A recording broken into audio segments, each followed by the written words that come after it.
BLM Kerala, Tamil Nadu, Pondicherry. അങ്ങനെ ഒരു തീരുമാനം എടുത്തത് കഴിഞ്ഞ 10-20 വർഷത്തിനിടയിൽ CPIM ഏറ്റവും വലിയ പ്രതിസന്ധി അഭിമുഖീകരിക്കുന്ന ഒരു ഘട്ടമാണിത്.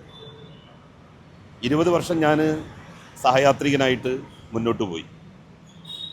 പക്ഷെ പാർട്ടി പ്രതിസന്ധി അഭിമുഖീകരിക്കുന്ന ഒരു സന്ദർഭത്തിൽ അതിൻ്റെ ഭാഗമാവുക എന്നുള്ളത് എൻ്റെ ഒരു ചുമതലയാണ് എന്ന തിരിച്ചറിവാണ് ഇത്തരത്തിലുള്ള ഒരു തീരുമാനമെടുക്കാൻ പ്രേരിപ്പിച്ചത്.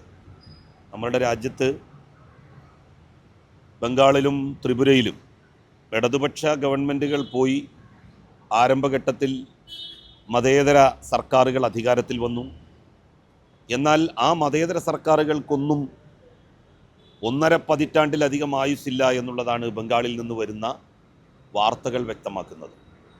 മമതാ ബാനർജി വലിയ കൊടുങ്കാറ്റുയർത്തിയാണ് അവിടെ ഇടതുപക്ഷത്തെ തോൽപ്പിക്കാൻ വേണ്ടി രംഗത്ത് വന്നത്. ആ മമതാ ബാനർജി തന്നെ തെരഞ്ഞെടുപ്പിൽ പരാജയപ്പെട്ടു. അവരുടെ പാർട്ടി പിളർന്നു. അവർ തന്നെ അവരുടെ പാർട്ടിയുടെ മുഴുവൻ ഘടകങ്ങളും പിരിച്ചുവിട്ടു. BJPക്ക് വളരെ സേഫായിട്ടുള്ള ഒരവസ്ഥയിൽ ബംഗാൾ ഭരിക്കാനുള്ള സാഹചര്യം ഒരുങ്ങി വന്നിരിക്കുന്നു. കേരളത്തിലും അധികം വൈകാതെ സംഭവിക്കാൻ പോകുന്നത് ഇതുതന്നെയാണ്. ഇപ്പോൾ BJPയെ കൂട്ടുപിടിച്ചുകൊണ്ടാണ് UDF വലിയ തോതിലുള്ള വർഗീയ മതധ്രുവീകരണം നടത്തിക്കൊണ്ട് ഈ തെരഞ്ഞെടുപ്പ് വിജയം കരസ്ഥമാക്കിയിരിക്കുന്നത്. കുറച്ചുകൂടി കഴിയുമ്പോഴേക്ക് 3 സീറ്റാണ് ബംഗാളിൽ കിട്ടിയത് ആ തെരഞ്ഞെടുപ്പിൽ എന്നുള്ളത് ഓർക്കണം. ആ 3 പിന്നീട് അവിടെ ഭരിക്കുന്ന അവസ്ഥയിലേക്ക് കാര്യങ്ങളെ എത്തിച്ചത്. സമാനമായ ഒരു സാഹചര്യം കേരളത്തിലും വരാതിരിക്കുന്നതിന് വേണ്ടി എല്ലാ മനുഷ്യസ്നേഹികളും മതനിരപേക്ഷവാദികളും ഇടതുപക്ഷത്തെ ശക്തിപ്പെടുത്താൻ വേണ്ടി ശ്രമിക്കണം, CPIMനെ ശക്തിപ്പെടുത്താൻ വേണ്ടി ശ്രമിക്കണം എന്നുള്ള സന്ദേശമാണ് ഞങ്ങൾ മെമ്പർഷിപ്പ് എടുക്കുന്നതിലൂടെ നാട്ടിലെ ജനങ്ങൾക്ക് നൽകുന്നത്. അതൊക്കെ മുസ്ലിം ലീഗ് തരാതരം പ്രചരിപ്പിക്കുന്ന കാര്യങ്ങളാണ് മുസ്ലിം സമുദായത്തിനിടയിൽ. അതുപോലെ തന്നെ ക്രൈസ്തവ നേതാക്കൾ ക്രൈസ്തവ സമുദായത്തിനിടയിൽ അവർക്ക് അവരുടെ താല്പര്യങ്ങൾക്ക് വിരുദ്ധമായിട്ട് വരുമ്പോൾ പ്രചരിപ്പിക്കുന്ന കാര്യമാണ്. 1967 കേരളത്തിൽ ആദ്യമായി മുസ്ലിം ലീഗ് അധികാരത്തിൽ വരുന്നത്. അത് ഒന്നാം പിണറായി സർക്കാരിന് ശേഷം, ഒന്നാം EMS സർക്കാരിന് ശേഷം രൂപം കൊണ്ട 2ാം EMS സർക്കാരിലാണ്. ആ 2ാം EMS സർക്കാരിൽ അന്ന് മുസ്ലിം ലീഗ് തൊപ്പിവെച്ചാണ് സത്യപ്രതിജ്ഞ ചെയ്തത്. ആ മന്ത്രിസഭയിൽ അള്ളാഹുവിൻ്റെ നാമത്തിലാണ് സത്യപ്രതിജ്ഞ ചെയ്തത്. അവരെ ആരും വിലക്കിയില്ല. എന്നാൽ അവർ തന്നെ ഇടതുപക്ഷത്തെക്കാൾ മതനിരപേക്ഷം എന്ന് പറയുന്ന ഒരു സർക്കാരിൽ എങ്ങനെയാണ് സത്യപ്രതിജ്ഞ ചെയ്തത്? കഴിഞ്ഞ നിയമസഭാ തെരഞ്ഞെടുപ്പിൽ MLAമാർ സത്യപ്രതിജ്ഞ ചെയ്തപ്പോൾ വരെ അള്ളാഹുവിൻ്റെ നാമത്തിൽ സത്യപ്രതിജ്ഞ ചെയ്ത ലീഗ് MLAമാർ, ലീഗ് മന്ത്രിമാർ എന്താണ് അള്ളാഹുവിനെ വിട്ട് ദൈവത്തിലേക്ക് മാറിയത്? എന്താണ് തൊപ്പി മാറ്റിയത്? അതിനു മാത്രം എന്ത് പ്രത്യേക സാഹചര്യമാണ് കേരളത്തിൽ ഉണ്ടായിരിക്കുന്നത്? ഇടതുപക്ഷം ഭരിക്കുമ്പോൾ പോലും അള്ളാഹുവിൻ്റെ നാമത്തിൽ സത്യപ്രതിജ്ഞ ചെയ്യാൻ ലീഗ് MLAമാർക്ക് യാതൊരു മടിയും ഉണ്ടായിട്ടില്ലല്ലോ. അവർക്കതിന് പ്രതികൂലമായ ഒരു സാഹചര്യവും ഉണ്ടായിട്ടില്ല. അവരാ കാര്യം വ്യക്തമാക്കണം.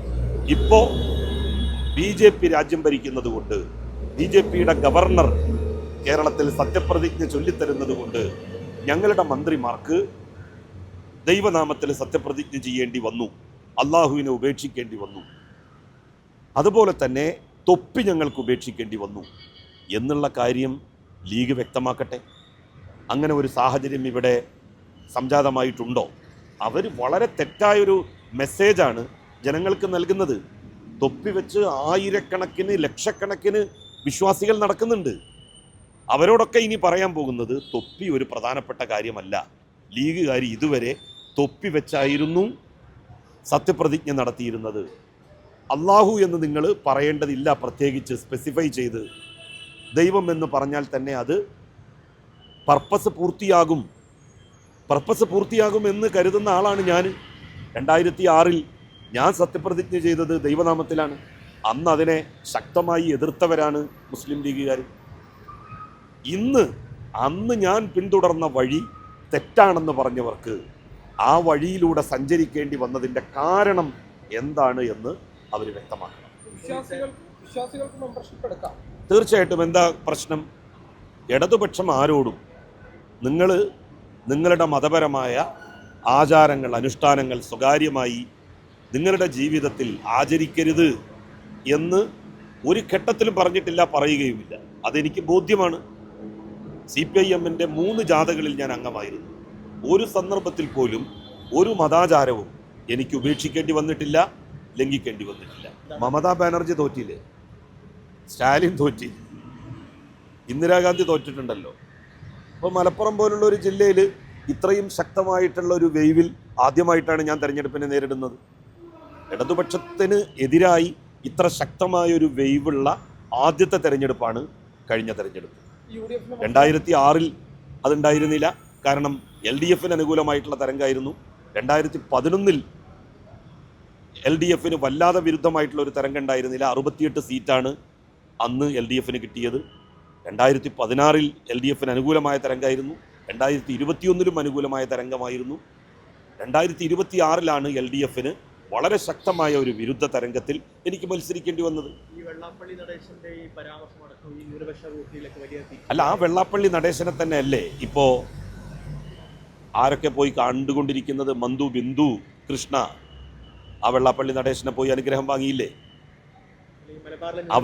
അവര് വോട്ട് വാങ്ങിയത് ആ വെള്ളാപ്പള്ളിയെ കാറിൽ കയറ്റി എന്ന് പറഞ്ഞുകൊണ്ടാണ്. ആ കാറിൽ കയറ്റിയത് അദ്ദേഹം നടത്തിയ പ്രസ്താവനക്ക് അന്നത്തെ മുഖ്യമന്ത്രി ചെയ്തിട്ടുള്ള ഒരു എൻഡോഴ്സ്മെൻ്റ് ആണ് എന്ന രീതിയിലാണ് വ്യാഖ്യാനിക്കപ്പെട്ടത്. അപ്പോൾ ബിന്ദു കൃഷ്ണ മന്ത്രി അദ്ദേഹത്തെ പോയി കണ്ടതും അനുഗ്രഹം വാങ്ങിയതും എങ്ങനെയാണ് വ്യാഖ്യാനിക്കുക?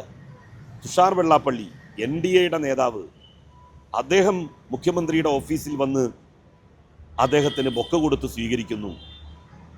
മുഖ്യമന്ത്രി തന്നെ ഞങ്ങൾ ഇനിമേലിൽ ഒരു നേതാവിനെയും, മതനേതാവിനെയും സമുദായ നേതാവിനെയും പോയി കാണില്ല എന്ന് പറഞ്ഞിട്ട് അതേ നേതാക്കന്മാരെ പോയി കാണാൻ വ്യഗ്രത കാണിക്കുന്നു. അപ്പോൾ let us wait and see.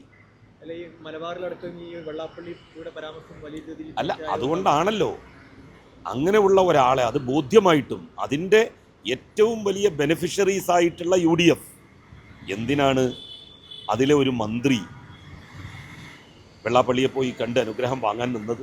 അത് അവരോട് ചോദിക്കും. അതെ അതെ, അങ്ങനെയല്ല. ഭാര്യ ഇതുവരെ ഹയർ സെക്കൻഡറി സ്കൂൾ ടീച്ചറായിരുന്നു, കഴിഞ്ഞ 10 വർഷം പ്രിൻസിപ്പലായിരുന്നു. അത് അവളുടെ ഇഷ്ടമാണ്, അല്ലാതെ ഞാൻ പറഞ്ഞിട്ടല്ല.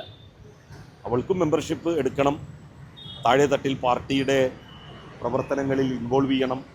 ഒരു മതവിശ്വാസിനിയായിക്കൊണ്ട് തന്നെ എങ്ങനെ സ്ത്രീകൾക്കും ഇടതുപക്ഷത്തും CPIM-ലും പ്രവർത്തിക്കാമെന്ന് മതബോധമുള്ളവർക്ക് ബോധ്യപ്പെടുത്തി കൊടുക്കണം. അങ്ങനെ ഒരു മെസ്സേജ് കൂടി അവൾ മെമ്പർഷിപ്പ് എടുക്കുന്നതിലൂടെ നൽകാൻ ആഗ്രഹിക്കുന്നുണ്ട്. എന്തിനാണ് നേർക്കുനേറുള്ള പോരാട്ടമില്ലാതെ തന്നെ നമുക്ക് മുന്നോട്ട് പോകാമല്ലോ. കാര്യങ്ങൾ ഭംഗിയായിട്ട് ഈ ഗവൺമെൻറ് ചെയ്യുന്നുണ്ടെങ്കിൽ പോരാട്ടത്തിൻ്റെ പ്രശ്നം ഉദിക്കുന്നില്ലല്ലോ. ഈ സർക്കാർ എങ്ങനെയാണ് മുന്നോട്ട് പോകുന്നത് എന്ന് നമുക്ക് നോക്കാം. 2-3 മാസം നമുക്ക് കാത്തിരിക്കാം. അവരേതൊക്കെ പദ്ധതികളാണ് കൊണ്ടുവരുന്നത് എന്ന് നോക്കുക. അവർക്കൊരിക്കലും ഈ സർക്കാരിൻ്റെ പദ്ധതികളെ ഉപേക്ഷിക്കാൻ കഴിയില്ല. അവർ ഈ സംസ്ഥാനത്തിൻ്റെ താല്പര്യങ്ങൾക്ക് വേണ്ടിയാണ് നിലകൊള്ളുന്നതെങ്കിൽ. കാരണം ഒരു മൈനസും വികസന രംഗത്ത് പറയാൻ ഇല്ലാതെ പോയ ഒരു സർക്കാരാണ് കഴിഞ്ഞ 10 വർഷം ഈ സംസ്ഥാനം ഭരിച്ചത്. എന്നിട്ടും ജനങ്ങൾ ആ സർക്കാരിനെ 10 വർഷം ഭരിച്ചു, ഇനി UDF ഒന്ന് ഭരിക്കട്ടെ എന്നുള്ള നിലയിൽ തോൽപ്പിച്ചു. അപ്പോൾ ഇനി ജനങ്ങൾക്ക് കാത്തിരുന്ന് കാണാം എന്തൊക്കെയാണ് മാറ്റം ഉണ്ടായിക്കൊണ്ടിരിക്കുന്നത്. അല്ല, അത്രയൊന്നും എന്തുണ്ടായാലും പ്രശ്നമില്ല, ഞങ്ങൾ ജയിക്കും എന്നുള്ളതാണല്ലോ, എന്ന സന്ദേശമാണല്ലോ ജനങ്ങൾ നൽകിയിരിക്കുന്നത് ലീഗിന് എന്തും ചെയ്യാം, എന്ത് തോന്നിവാസവും ലീഗിന് ചെയ്യാം. എത്ര ജനകീയ വിരുദ്ധമായും ലീഗിന് ഭരിക്കാം, ഒരു പ്രശ്നവുമില്ല. കാരണം ഞങ്ങൾക്ക് ജനങ്ങൾ വലിയ ഭൂരിപക്ഷം തന്നിട്ടുണ്ട്. ആ ഒരു ധിക്കാരത്തിലേക്ക് ലീഗിനെ ഈ മഹാഭൂരിപക്ഷം വഴി നടത്തും എന്നുള്ള കാര്യത്തിൽ തർക്കമില്ല.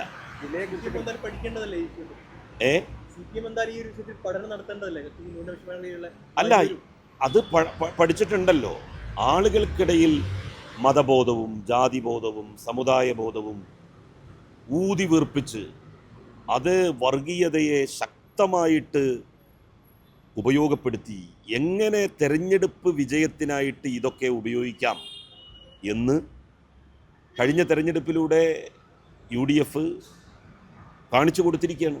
മെമ്പർമാരുടെ നിക്ഷേപങ്ങൾക്ക് ഉയർന്ന ലാഭവിഹിതം നൽകുന്ന കേന്ദ്ര സർക്കാർ സഹകരണ registered society Bharat Lajna multi state housing cooperative society limited.